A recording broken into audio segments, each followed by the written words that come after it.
Hey everyone, welcome to another video. I'm really excited for what I'm going to cover today. If you've clicked on this video, you already know what today's topic is all about, but it is regarding the Asian Read-A-Thon for 2024. Now, this has been a read-a-thon that has been going on for a few years now, and it happens, I believe, every May. I'm super excited for it because, you know, one of my goals every year is to kind of read more from Asian authors, specifically because, you know, growing up I would always read books, but they're always, you know, written by a certain demographic of people, and it would be nice to, you know, delve into some other perspectives and authors and stories that are written from more diverse range of ethnic backgrounds. The Asian Read-A-Thon was created with Cindy, and I just adore Cindy.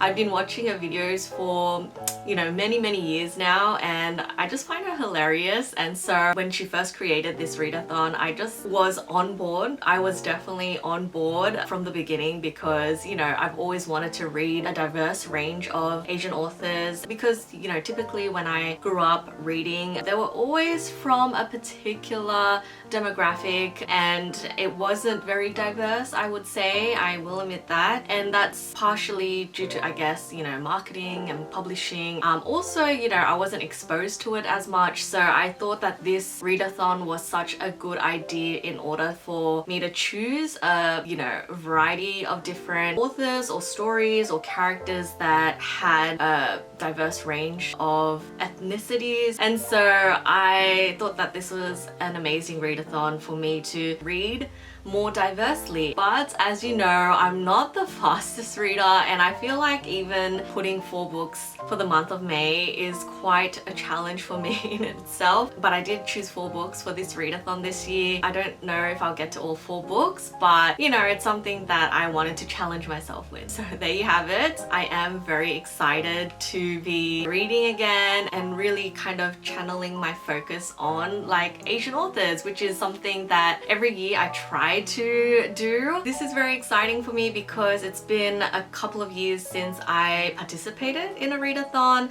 I generally don't participate because I just know myself, and I know that I'm not going to be able to, you know, read everything on my TBR. So I didn't want to put that pressure on myself. But you know what? This year I just wanted to do a read-a-thon at least once in the year. But what better read-a-thon to participate in than, you know, the Asian Read-A-Thon, which kind of ticks one of my reading goals forever and always, which is to read more diverse range of stories from Asian authors. And so I guess, yes, without further ado, let's get into what this read-a-thon is all about. The last time I participated in this read-a-thon, it was in 2020. What do you know? The year that we, you know, shall not go back to. And so this year I did want to, you know, not make an insane list. It would be unrealistic for me to challenge myself with like 10 books for the month, but I thought, you know, realistically I feel like this is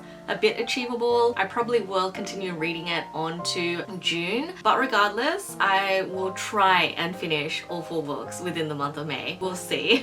So I've written a few notes for this. So the theme that Cindy has chosen for this year's Asian Read-a-thon was past lives, and let me just tell you, I watched Past Lives at the Sydney Film Festival last year and it was amazing. I think usually I'm not a romantic girly and I don't typically go to watch romantic films, but Past Lives ended up being one of my favorite films of last year. It's a film that I adore, and it just touched, you know, relationships or the yearning of relationships in a cultural way that was just perfectly depicted, and absolutely adored it. The direction of the movie was stunning, the look of it, the acting, everything was just top tier. And did I tear up? I think I did. I think I wasn't like bawling at the end of the movie, but I did shed a few tears, and it was just a beautiful film. And yeah, I'm so glad that this is the theme that Cindy chose for this year's Asian Read-a-thon. So there's 5 challenges in this read-a-thon. By the way, I will link Cindy's video in the descriptions down below so you can watch her video and get what she's reading and more further information on the challenges and reading lists. She does have like a web page where there's a bunch of lists of of books that are from a variety of different Asian authors, and it's a long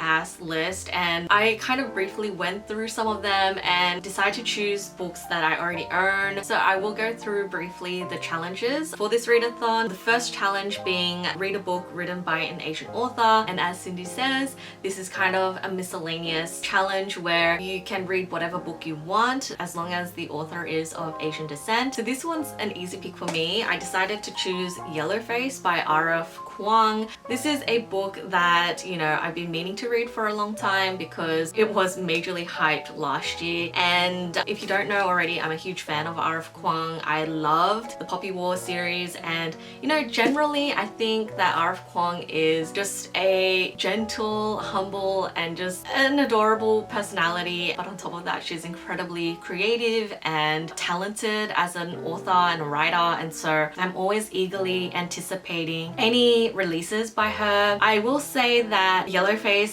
didn't really attract me at first because the Poppy War series and then Babel, they were of the fantasy genre, which is the genre of choice for me, and this was more of a literary fiction. It was very different from what she had released previously, and so I would have liked to choose Babel, but the reason why I'm choosing Yellowface for the month of May is because I have to read this anyway for a book club that I'm in. So this was already, you know, listed as a book to read in May. What do you know, it covers one of the challenges for the Asian Readathon, which I'm happy about. I have heard some mixed things about Yellowface. I am curious how I feel about it, but I don't want that to deter my overall reading experience. I know that the main character is despicable and is not supposed to be likable, and it's supposed to be a commentary on the publishing industry. This is gonna be quite the read. I hope I enjoy it because, you know, I love R.F. Kuang, always want to support her. If you don't already know, R.F. Kuang is of Chinese descent, but she is, you know, a Chinese American, so therefore covering the first challenge, read a book written by an Asian author.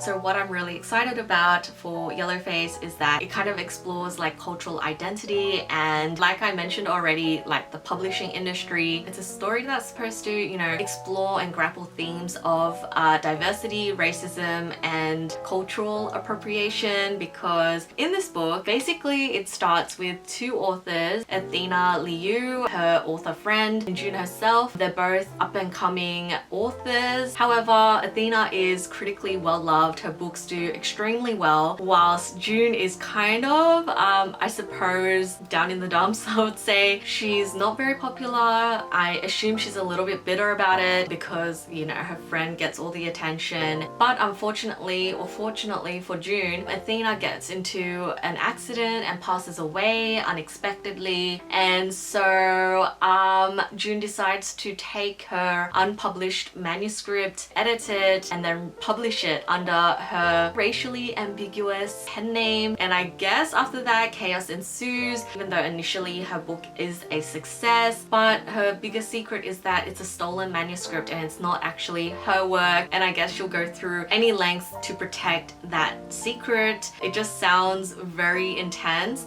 but also funny. I hope that this book has humor in it. Definitely sounds intriguing, especially because lately, you know, some book community drama or scandal has been occurring lately regarding like white authors and publishing industry in itself. And so I hope that this puts a lot of, you know, interesting commentary on the publishing world. So I'm excited for this. So there you have it, Yellowface by R.F. Kuang, my first pick for the Asian Readathon. Okay, so for the second challenge, it is read a book that feels timeless, because of course Past Lives is all about yearning for something or a relationship that could have been, but because of circumstances it didn't happen. And so the book that I've chosen is Still Alive, Notes from Australia's Immigration Detention System by Safdar Ahmed. This is an Australian author. He is of Afghan descent. This one is a graphic novel. I first was introduced to to this book via Books with Chloe, or I guess her handle is now called Chloe Bunny. Yeah, I first saw this graphic novel in one of her videos. When I went to Melbourne, I saw this and picked it right up. I never had the chance to read this, but I'm so glad that I can finally get to this one through the Asian Read-A-Thon. So this graphic novel is said to be very thought-provoking, that sheds light upon the experiences of asylum seekers and refugees within the Australian immigration detention system. I feel like a lot of the stories here would be very heart-wrenching and just, you know, very sad, but eye-opening as well. It's also supposed to evoke a very reflective view on the healing powers of art in itself, because Ahmed, the author of this book, in early 2011, he went to the Villawood Immigration Detention Centre within Sydney. First of all, it's very strange because not that I live near Villawood, but it is a suburb that's, you know, 30-minute drive away from me. So it's interesting because I don't read books with like locations generally where I'm very familiar with, and I, you know, live within the city that I could reach these kind of places. So it is very strange to me. I had a friend back in the days who lived in Villawood. I feel like I have more of a, not personal connection, I mean to an extent yes, because this is highlighting upon the Australian system, because a lot of things that we hear about or read about is usually in America, but this is very much a Sydney based story, and so I think it's closer to home. But I did choose this specific book for the second challenge because I think immigration detention systems in general anywhere is very similar. Like, I don't know, maybe I need to do research on it, but I feel like when you have refugees and asylum seekers, there's always going to be stories like this, regardless of whether it was in the past, present, or future. It's definitely an issue that occurs everywhere. And so I thought that these things could reflect, you know, experiences that occurred in various other locations as well, which is kind of sad because I hear that the stories that come from this is very heart-wrenching and just makes one angry at the system in itself. And so unfortunately, it's probably a negative thing that these sort of stories are timeless, but I guess it is good to really face what actually happens. It is a good thing that we do read true depictions of stories that do occur in this manner, and people do suffer from these sort of detention centers. Yeah, anyway, I didn't really talk about what this book is all about, but basically in the early year of 2011, Ahmed, the author and I guess the artist, I think he wrote and drew all the illustrations in this graphic novel. He basically visited the Villawood Immigration Detention Centre. He brought like pens and sketchbooks and basically started drawing with the people at the detention centre. So I believe all these stories are real and autobiographical, and I did want to read more about this. The immigration system is something that I think most Australians are aware of, but even though we're aware of it, I don't think we actually know the extent of all the awful things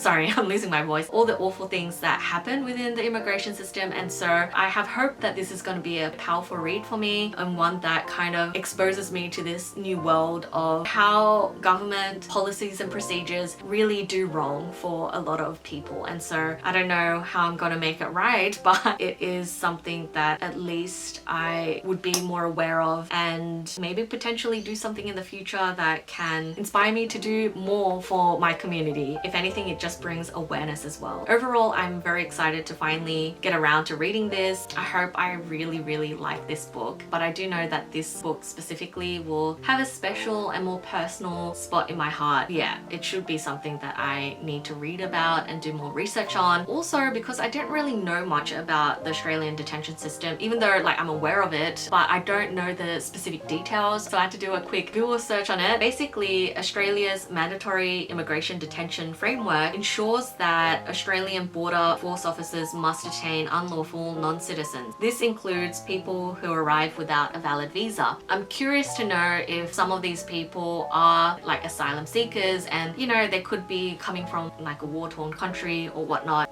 I feel like these stories would shed a lot of light onto some experiences of the people there. And so yes, don't want to be putting a blind eye over awful things that do occur to my fellow Australians. So there you have it. By the way, because I'm not going to be reading 5 books, but it also covers the 4th challenge, which is READ-A debut book. I'm not actually sure if it's his debut book, but he is a first-time author for me personally, so I think this one also covers the 4th challenge. But yes, there you have it. But going back to the third challenge, it is read an underrated book, and I decided to choose this book for this challenge. This is Dragon Place by Hiromi Kawakami. This is a collection of 8 short stories. By no means is Kawakami an underrated author. Let me just put that out there. She's a very famous author in Japan. She did Strange Weather in Tokyo. Wait, is that what it's called? Yes, it is called Strange Weather in Tokyo, and a bunch of other books that have been, you know, translated into English. She's very popular, but I was walking through the bookstore as I do, and sometimes I like to pick books that I haven't really heard of or seen within the book community, and so I saw this and it just intrigued me. I don't know if it's because of this octopus. I think the cover itself intrigued me at first, and then I read the back and it just sounded so wacky and I immediately bought it. I'm very curious whether I will like this collection or not. I am usually hit or miss with short story collections in general. Usually misses, unfortunately, but I am very excited to see what this one is all about. So this book is supposed to be thought-provoking once again. It also has elements of magical realism, which is definitely a buzzword for me for sure. And on top of that, it's supposed to explore the complexities of human relationships, connection, identity, and the universal search for love. Love in the strangest way possible. For this one, I'm having trouble, you know, summarizing, so I'm just gonna read the back for you. You can judge from that whether this is a book that intrigues you or not. It says, meet a shape-shifting con man, a goddess who uses sex to control her followers, an elderly man possessed by a fox spirit, a woman who falls in love with her 400-year-old ancestor, a kitchen god with 3 faces in an apartment block infested by weasels, moles who provide sanctuary underground for humans who have lost their will to live, a man nurtured through life by his 7 extraordinary sisters, and a woman who is handed from husband to husband until she's finally able to return to the sea. So I think this has elements of like folklore and just strange, surrealist, magical realism vibes as well. I feel like the most intriguing story to me will be the mole one. The moles that provide the sanctuary for people who have lost the will to live. That sounds kind of sad, but also kind of cute at the same time. I am going into this one blind. I don't think I've read anything by Hiromi Kawakami before as well, and so this is a new author to me as well. So there is that. I am curiously excited for this one. This is the 3rd book I'll be reading for the Asian Read-A-Thon. So the lucky last challenge for the Asian Read-A-Thon is read a book with a story, character, or world that represents what you would want in your next life. I did ponder a little bit on which book to choose because obviously I kind of wanted to choose a fantasy book, but then I was like, let's be a little realistic here. What do I really want in my next life? I mean, I guess if I win the lotto, I could probably do what this character does in this book, but basically the book that I've chosen, oh, by the way, I don't have the book physically with me because I haven't purchased it yet or borrowed it yet, but I think I will purchase it. I did look online last night while I picked out what books I was gonna read for the Asian Read-A-Thon. So I came across this. I did see that it was available at my local Target, and so I might just take a drive to my local Target after filming this video. What was I saying? Oh my gosh, I'm so hungry. I woke up so late today and my stomach is gurgling right now. The book that I've chosen for this challenge is Welcome to the Hyonnam-dong Bookshop by Hwang Boram. This is a Korean author, so also covers a different, you know, race. I'll put the picture of the book here, but basically this is supposed to be a very heartwarming story about finding comfort and acceptance in your life, having second chances, and just the power of books in itself. It just sounds right up my alley. I've always loved stories and I relate to this character on a deeper level just via the synopsis alone. Who knows, I might not like the book, but hopefully I do end up liking the book. Yes, this is a book that I've wanted for a while now and I am going to go pick it up. It sounds like a cozy book about the transformative powers of books, community, and second chances at life. It just sounds like everything I want. I went on a tangent there without saying what the book is about, but basically our main character, Youngjin, is burnt out. She has a very successful career, husband, and life, but she just feels very drained from all of it, and so she decides to abandon her current life and kind of rekindle her old abandoned dream of owning a bookstore. And so yeah, she decides to take a leap of faith. She quits her job, divorces her husband, sorry about that husband, and moves to a quiet, quaint residential neighborhood to open up her Hyunnam-dong bookshop. And from there, I guess she struggles for a bit while, you know, opening up a bookstore. I wish I could live this life. I wish I could just quit my job, open up a bookstore, a cute little bookstore cafe, and like just run my business that way and just have cute and aesthetic vibes at the bookstore slash cafe. It would just be so adorable. Want to live this life. Maybe if I win the lotto, I can live this life. Please let that become a reality. I do want to live out this life in the future. But basically, Youngju opens up a bookstore. She is struggling at first and is becoming accustomed to it, trying her best to mull over what it means to be a good bookseller. And it seems like she, you know, hosts events, gets to interact and meet a lot of fellow book lovers in her community, and begins to develop her, you know, own book selling philosophy. And so I feel like this is just an absolutely adorable read. The setting just sounds cozy, like I said, and she basically surrounds herself with friends, writers, and books that connects them all, and kind of provides a space where all these people can rest and heal and just be inspired by the stories that they read, and overall have confidence in having a second chance at life. Yes, it just seems like everything I want in my next life, but hopefully it can be this life. I don't think so, because I don't have the money to open up a bookstore, but it just sounds like a life that I want to live. I wish I could live that way, and so definitely does cover this challenge, the 5th challenge. So that is it, guys. These are my book picks for the Asian Read-A-Thon. I probably did ramble a little too much, but I hope you guys enjoyed this video. I am super excited. Let me know what books you're going to be reading if you are participating in the Asian Read-A-Thon in the month of May. I am, yeah, very excited to see my thoughts and feels on some of these books, and also I hope to get to all of these books in the month of May. We shall see, and I hope you guys enjoyed this video, guys. Cindy, you're doing your thing, and I am happy to support this read-a-thon. I'm not too sure if I'm gonna do a vlog like I did last time of my Asian read-a-thon, or just do an update video around mid-June about all the books that I did end up reading. So there is that. I hope to, yeah, I guess you will have to see. Hopefully I get to that in a timely manner. Thank you guys all for watching, and I'll see you in my next video. Bye!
Okay guys, I don't want to stay here very long because I feel very intimidated of recording myself, even though this is the parking lot.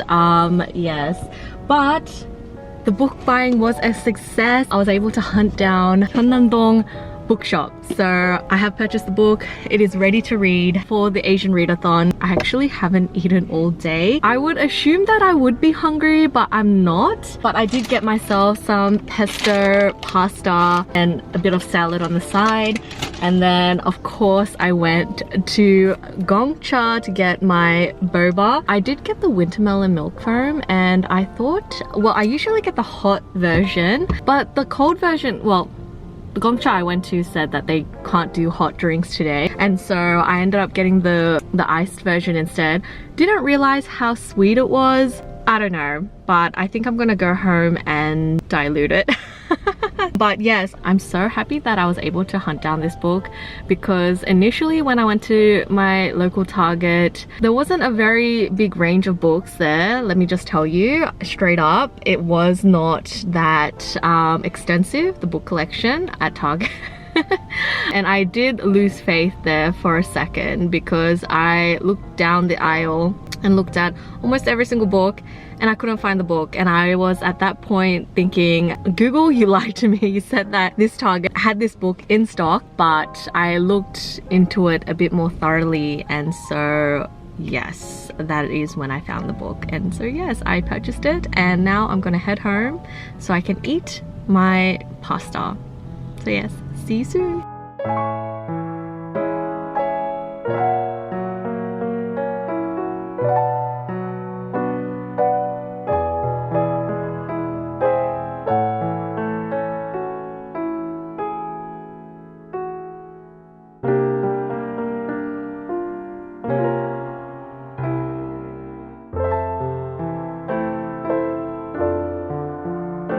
So I decided that I'm not gonna go home to eat, but I parked by a local park of mine, and initially I wanted to eat at the park, but it looks like not in front of me, but one of the other fields has like a soccer game going on, and I feel a little bit uncomfortable when I can't get a seat by the park. Or maybe actually, maybe there is a seat over there. You know what? I'm gonna take you to the park and let's just eat while the sun goes down. Once it gets dark, then I'm gonna officially head home. Okay, so it's a really good thing that I decided to stop by the park and eat my food, because I have the most beautiful sunset in front of me. I don't think the camera will do this justice, but I'm gonna just show you. Whoa.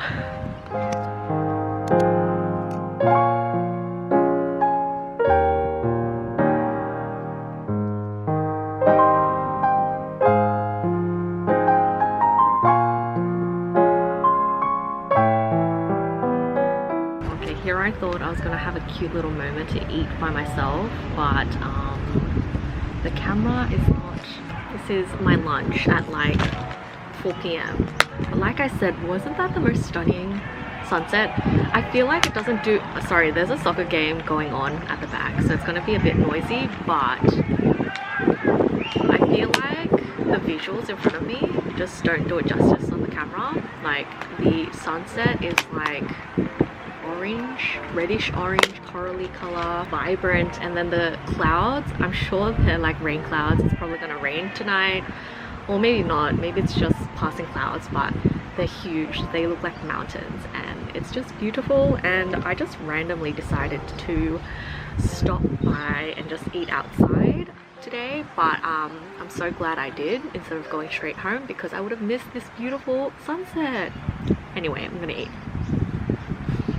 Also, I misjudged the weather. Inside my car, it was a little stuffy, it was hot. I just decided to have some fresh air.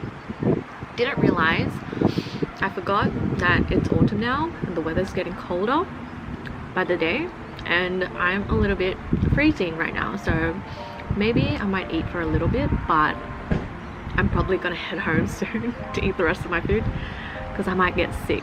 It is just way too cold right now.